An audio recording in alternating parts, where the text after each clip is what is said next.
Hi friends, ഇന്ന് നമുക്കൊരു ചക്ക പായസം ആയാലോ. ആദ്യം ചക്ക ചെറുതായിട്ട് അരിഞ്ഞെടുക്കുക. അതിനുശേഷം മിക്സി ജാറിലിട്ട് നല്ല പേസ്റ്റ് രൂപത്തിൽ അരച്ചെടുക്കുക.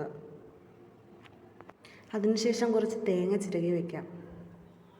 അതിനുശേഷം സ്റ്റൗ ഓൺ ചെയ്ത് പാത്രം ചൂടാക്കാൻ വയ്ക്കുക. ചൂടായതിനു ശേഷം കുറച്ച് നെയ്യ് അതിലേക്ക് ഒഴിക്കുക. നെയ്യ് ചൂടായി വരുമ്പോൾ പേസ്റ്റ് രൂപത്തിൽ അരച്ച് വെച്ച ചക്ക അതിലേക്ക് ചേർത്ത് കൊടുക്കാം. അതിനുശേഷം നല്ലപോലെ ഇളക്കി കൊടുക്കുക.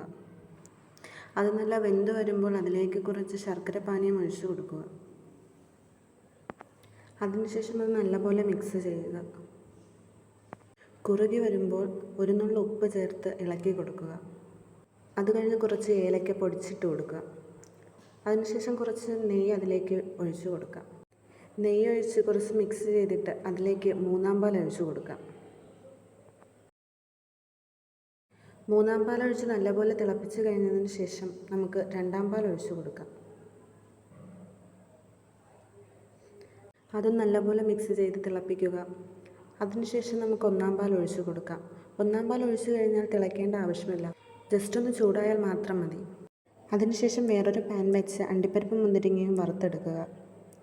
വറുത്തെടുത്തതിന് ശേഷം പായസത്തിലേക്ക് മിക്സ് ചെയ്ത് കൊടുക്കുക.